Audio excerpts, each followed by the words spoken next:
by Greg Heffer, political reporter and scrutinizing the Brexit negotiations have poured cold water on the government's aim to leave the EU's single market and customs union while preventing a hard border with Ireland. With divorce talks entering a crucial 2 weeks for the Prime Minister, the House of Commons Brexit Committee has expressed huge doubts about the government's strategy.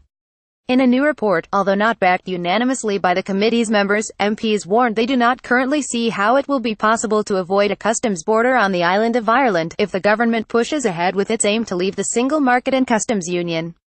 Video front door in Ireland, back door in Republic. Homes and businesses divided by Irish border ministers' proposals for avoiding such a scenario are branded untested and speculative by the committee. Their warning comes as the Irish border emerges as a critical hurdle in deadlocked negotiations, although one prominent Brexiteer member of the committee branded the report's contents old Remainer arguments and fears. Theresa May is meeting with European Commission President Jean-Claude Juncker on Monday, when she hopes to strike an agreement on the key withdrawal issues of money, citizens' rights and Ireland. Video a way to solve the Irish border question. Sky views game of chicken on Irish border. If progress is agreed, EU leaders will then sanction the second phase of Brexit talks at a key summit on 14-15 December.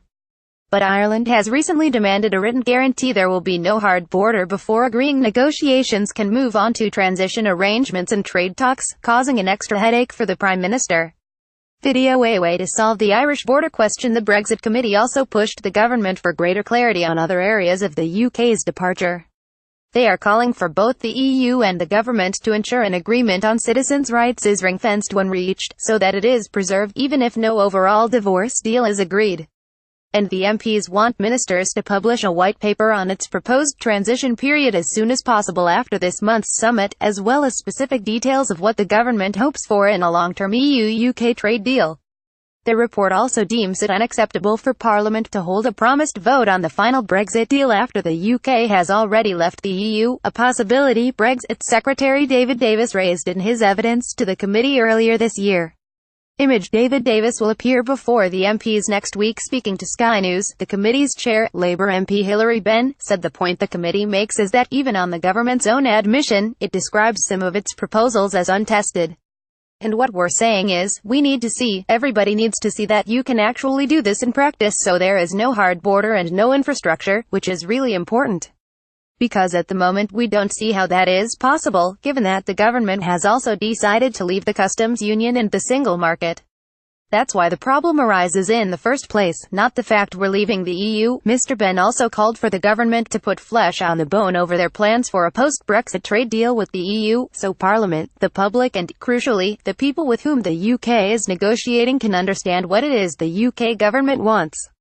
Image. Committee member Jacob Rees-Mogg hit out at the Remainer views in the report, but Brexit-backing members of the committee pointed out the report was only agreed by those MPs who supported Remain at last year's EU referendum, with 5 Leave supporting MPs voting against its publication.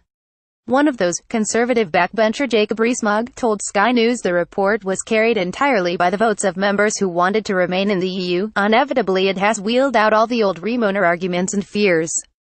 It does not represent the positive view of Brexit that many people now take.